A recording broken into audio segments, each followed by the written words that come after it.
Jal Jeevan machine కింద 5 జిల్లాల్లో 5 కొత్త ప్రాజెక్టులని 7,910 కోట్లతో ప్రారంభించి 1,20,00,000 మందికి 30 ఏళ్ల పాటు తాగునీటి భద్రతని కల్పించబోతున్నాం. అటవీ విస్తీర్ణం 30% నుండి 37% పెంచే లక్ష్యంలో 1,00,00,000 మొక్కలు నాటి వీటిని QR కోడ్లతో ట్రాకింగ్ కూడా ప్రారంభించాం. ఏనుగుల బెడద నివారణకు కర్ణాటక నుంచి కుంకి ఏనుగులని తీసుకొచ్చి విజయవంతంగా ఆపరేషన్లు జరిపాం. ఎకో టూరిజం అభివృద్ధికి అరకులో వుడెన్ బ్రిడ్జ్ నగరవన యోజన కింద 1,122 కోట్లతోటి 61 ప్రాజెక్టులు చేపట్టాం. సైన్స్ అండ్ టెక్నాలజీలో విద్యార్థులకి ఫ్రూగల్ ఇన్నోవేషన్ కింద ప్రోత్సాహకాలు అందించే ప్రణాళికని సిద్ధం చేస్తున్నాం. ముఖ్యంగా కాకినాడ జిల్లా ప్రగతి నివేదిక అన్నదాత సుఖీభవ PM కిసాన్ పథకం ద్వారా 1,50,475 మంది రైతులకి 102 కోట్లు తొలి విడతగా జమ చేయడం జరిగింది. స్త్రీ శక్తి పథకం కింద మహిళలకు 187 ప్రత్యేక బస్సుల్లో ఉచిత RTC ప్రయాణ పథకం ప్రారంభించడం జరుగుతోంది. తల్లికి వందనం పథకం ద్వారా 2,79,312 మంది విద్యార్థుల తల్లులకు ఖాతాలో ఒక్కొక్కరికి 13,000 రూపాయలు జమ చేయడం జరిగింది. అంతర్జాతీయ యోగా దినోత్సవంలో పాల్గొన్న 5,000 మంది యోగా శిక్షకులు 8 లక్షల ప్రజలకు అభినందనలు తెలియజేస్తున్నాం. 2,69,148 లబ్ధిదారులకు ప్రతి నెల NTR భరోసా పింఛన్ల కింద 116 కోట్లు పంపిణీ చేయడం జరుగుతుంది. ఉపాధి హామీ పథకం ద్వారా 118.46 కోట్ల వేతనాలు, 93.46 కోట్ల మెటీరియల్ ఖర్చుతోటి గ్రామీణ అభివృద్ధి చేయడం జరుగుతూ ఉంది. గత ఏడాది 107 జాబ్ మేళాల ద్వారా 7,000 మందికి మన కాకినాడలో 7,000 మందికి ఉద్యోగాల అవకాశాలు కల్పించడం జరిగింది. ప్రతి అసెంబ్లీ నియోజకవర్గంలో స్కిల్ హబ్, పార్లమెంట్ పరిధిలో JNTU కాకినాడలో స్కిల్ కాలేజ్ ప్రారంభించడం జరిగింది. మాదక ద్రవ్యాల నివారణకు పాఠశాలలు, కళాశాలలు ఈగిల్ క్లబ్లు ఏర్పాటు చేయడం జరిగింది. జల్ జీవన్ మిషన్ ద్వారా 497 కోట్ల వ్యయంతో ఇప్పటి వరకు 506 పనులు పూర్తి చేయడం జరిగింది. రోడ్లు భవనాల శాఖ ద్వారా 27 కోట్లతోటి రహదారులు గోతులు పూడ్చడం జరిగింది. గడిచిన ఏడాదిలో పిఠాపురం నియోజకవర్గంలో 308 కోట్లకు పైగా పనులు చేసి దేశంలోనే మోడల్ నియోజకవర్గంగా దాన్ని తీర్చిదిద్దుబోతున్నాం. వచ్చే 4 ఏళ్లలో మరింత ప్రగతికి కట్టుబడి ఉన్నామని మీ అందరికీ తెలియజేసుకుంటా ఉన్నాం.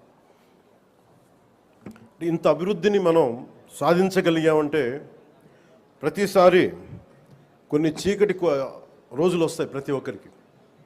మన రాష్ట్రంలో 2019 నుంచి 2024 వరకు ఒక డార్క్ డేస్.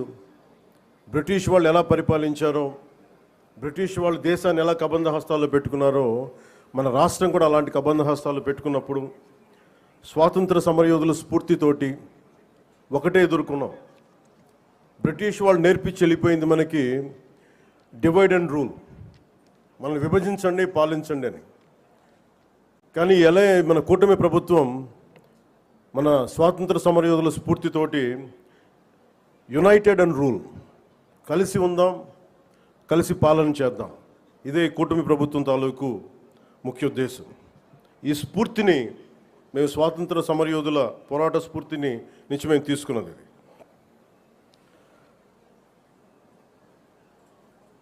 ప్రతి ఒక్కరికి, స్కూల్ పిల్లలకు కానీ పెద్దవాళ్ళకి కానీ ఆగస్టు 15న ఒక ఆనవాయితీగా కాకుండా దీన్ని మనం గుండె లోతు నుంచి చేసుకోవాల్సిన అవసరం చాలా ఉంది.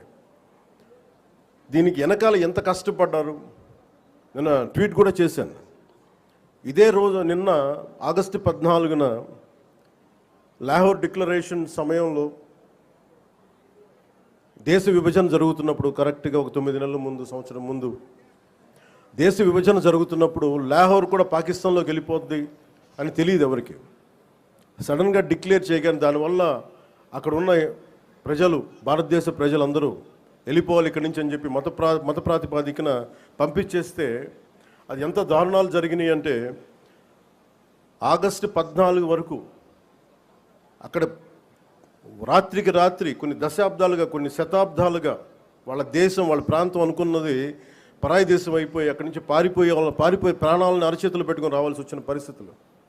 అలాంటి పరిస్థితులను ఒకవైపు పంజాబ్లో మహిళలు సామూహిక మానభంగాలు గురవుతూ చాలా నిర్దాక్ష్యమైన పరిస్థితుల్లో ఉండి, అంటే మన స్వాతంత్రం చాలా తేలిగ్గా సంపాదించుకున్నాం, కేవలం ఏమంటే అహింసా విధానాల ద్వారా మనం సంపాదించుకున్నాం అంటాం. కానీ వాస్తవానికి మన స్వాతంత్రం రావడానికి చాలా హింస జరిగింది. మనం ఎంచుకున్నది ప్రప్రథమంగా అహింస విధానాలు కావచ్చేమో, కానీ దేశాన్ని నుంచి విడిపోవాలనుకున్న వాళ్ళు మటుకు హింసనే నమ్మారు. అది ఈ రోజుకి, దేశ విభజన జరిగినప్పటి నుంచి ఈ రోజు మన ఆపరేషన్ సింధూర్ దాకా మత ప్రాతిపాదికన హింస జరుగుతూనే ఉంది. ఎక్కడ కూడా భారతదేశం తన లౌకిక విధానాన్ని ఎప్పుడు మర్చిపోలేదు. దేశ విభజన జరిగిన తర్వాత మనకి మతాన్ని సంబంధం లేకుండా భారతదేశ సార్వభౌమత్వాన్ని గౌరవించి లౌకికవాదాన్ని ముందుకు తీసుకెళ్లే ఉద్దేశంతో మనం మతాలకి సంబంధం లేకుండా ఒక అబ్దుల్ కలాం గారిని కానీ ఎవరినైనా సరే మనం ప్రెసిడెంట్స్గా తీసుకున్నాం, గుండెల్లోకి తీసుకున్నాం. కానీ ఇది పాకిస్తాన్లో లేదు. పాకిస్తాన్లో ఎవరిని కూడా ఒక హిందూ క్రికెటర్ కానీ ఉంటే వాళ్ళు వెళ్ళిపోయే విధానం కానీ, అలాగే ఒక హిందూ ఒక బలమైన స్థానాల్లో కనిపించే నాయకులు కానీ ఎక్కడ కనిపించరు. అంటే వాళ్ళు విభజన కోరుకుంది మత ప్రాతిపాదికన, కానీ దాన్ని మనం ఎప్పుడు అలా తీసుకోవాలి. మత ప్రాతిపాదికన రెండు దేశాలు విడిపోయినప్పటికీ భారతదేశం అత్యధికంగా హిందువులు ఉన్నప్పటికీ కూడా అన్ని మతాల వారిని సమానంగా గౌరవించి ముందుకు తీసుకెళ్లే సంస్కృతి భారతదేశానికి. దీనికి లౌకికం విధానం అనేది మా ఈ సంస్కృతిలో ఉన్నది. ఈ సంస్కృతికి ఎవరు నేర్పించక్కర్లా, పరాయి వాళ్ళు నేర్పించక్కర్లా, యూరోపియన్స్ నేర్పించక్కర్లా. ఇది మన లోపల ఉంది. ఈ స్ఫూర్తిని మనందరం ముందుకు తీసుకెళ్ళాలి. అలాగే ముఖ్యంగా మహిళలకి త్యాగాలకి చాలా పెద్ద పీట వేయాలి అనేది మనస్ఫూర్తిగా మేము ముందుకు తీసుకెళ్తాము. అలాగే మనం ఇందాక మీకు ప్రారంభించి చెప్పినప్పుడు ఈ అభివృద్ధి కానీ, సూపర్ 6 కానీ, పెట్టుబడులు కానీ ఇవన్నీ రావాలి అంటే లా అండ్ ఆర్డర్ చాలా బలంగా ఉండాలి. లా అండ్ ఆర్డర్ బలంగా లేకపోతే వచ్చే దుస్థితి కానీ పెట్టుబడులు రావు. ఉదాహరణకి ఉత్తరప్రదేశ్లో యోగి ఆదిత్యనాథ్ గారు ముఖ్యమంత్రిగా ప్రమాణ స్వీకారం చేసిన తర్వాత 8 సంవత్సరాల కాలంలో అది 15 లక్షల రూపాయల కోట్ల పెట్టుబడిని ఆకర్షించడం జరిగింది. దానికి కారణం అంతకుముందు ఒక అన్రూలీ స్టేట్గా ఉండేది. పెట్టుబడులు రావడానికి సాహసించేవారు కాదు. కానీ ఆయన రాగానే ఆయన పెట్టింది లా అండ్ ఆర్డర్ చాలా బలంగా ఉండాలి. దానివల్ల ఈరోజు వాళ్ళకి 15 లక్షల పెట్టుబడి వచ్చింది. అలాగే ఆంధ్రప్రదేశ్కి లా అండ్ ఆర్డర్ చాలా చాలా క్లిష్టమైంది. అలాగే భవిష్యత్తుని పదే పదే ఈ కూటమి ప్రభుత్వం ఒక దశాబ్దన్నర ఎందుకు ఉండాలి అని అంటున్నానంటే, సుస్థిరత ప్రజలకు ఇవ్వాలన్న ఒక ఉద్దేశం తప్ప పదవుల్లో కూర్చొని దీన్ని ఎంజాయ్ చేయాలి, లేదంటే దీన్ని ఆస్వాదించాలన్న కాంక్ష ఎవరికి లేదు. కానీ ఈ దుస్థితి నుంచి, ఎందుకంటే అనుక్షణం ప్రతిపక్ష నాయకులను చూస్తూనే ఉన్నారు. జాతీయ స్థాయి ప్రతిపక్ష నాయకుల నుంచి ఓడిపోతేనేమో సడన్గా ఓట్ చోరీ అంటారు. వాళ్ళు గెలిచినప్పుడేమో ఓట్ చోరీలు కనిపించే వాళ్ళకి. గత ప్రభుత్వంలో కూడా చూసాం. 2019లో వాళ్ళు గెలిచినప్పుడు మేము ఎక్కడా మాట అనలా. ప్రజలు తీర్పు ఇచ్చారు, దాన్ని గౌరవించాం. 2024లో 151 సీట్లు కూటమి ప్రభుత్వానికి ఇచ్చి 164 కూటమి ప్రభుత్వానికి ఇస్తే సడన్గా వారికి ఏమనిపించిందంటే ఇది ఓట్ల గురించి మన ఓటింగ్ మెషిన్లో తప్పు అంటాం. అంటే గెలిచినప్పుడు ఒక న్యాయం, ఓడిపోయినప్పుడు ఇంకో న్యాయం. ఇది రాష్ట్రం, జాతీయ స్థాయి నుంచి రాష్ట్రం వరకు ఒకటే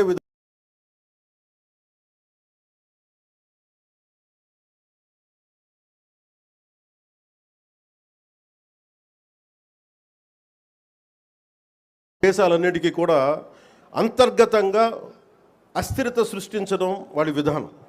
మనం దాంట్లో అంతర్జాతీయ కుట్రలో భాగంగా చూడాలి ఇదంతా.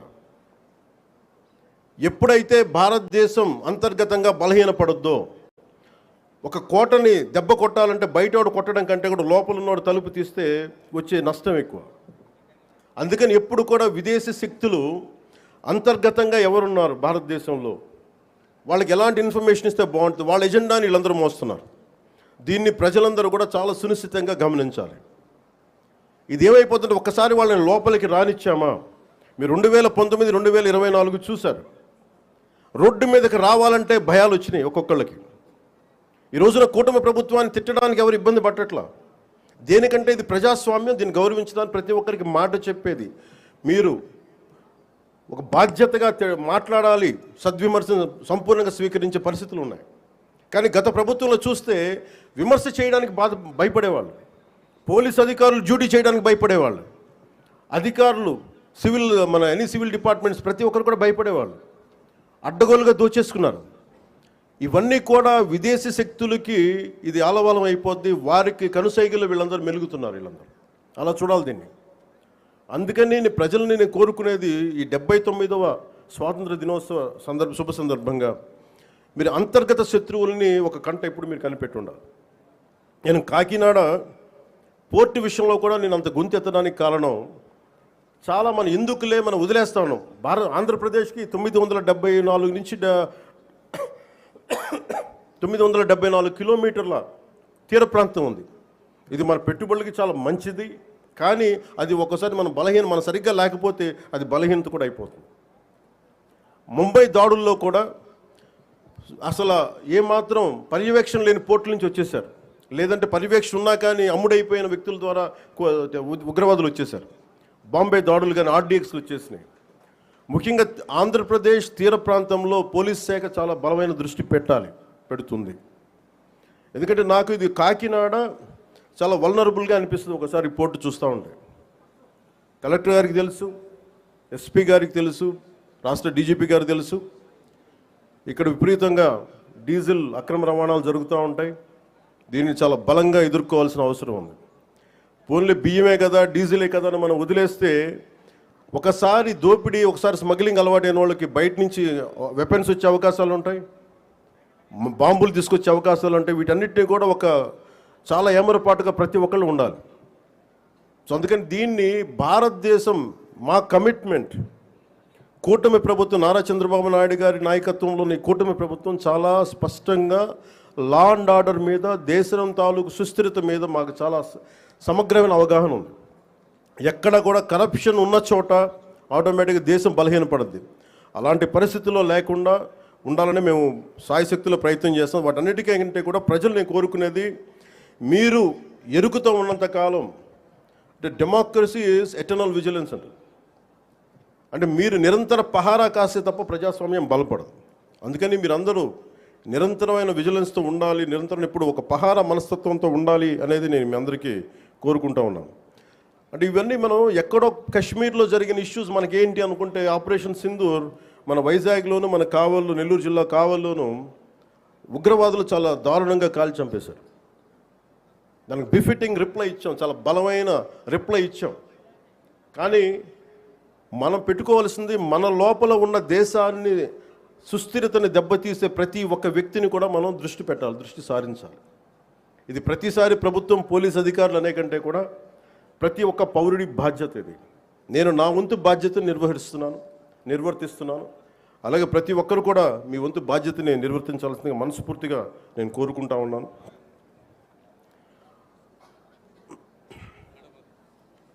మీ అందరికీ కూడా మరోమారు మనస్ఫూర్తిగా మీ అందరికీ ధన్యవాదాలు తెలుపుకుంటూ, ఈ 79వ స్వాతంత్ర దినోత్సవ సందర్భంగా మరోమారు మీ అందరికీ శుభాకాంక్షలు తెలియజేసుకుంటూ సెలవు తీసుకున్నాను. జై Hind. Thank you very much, sir.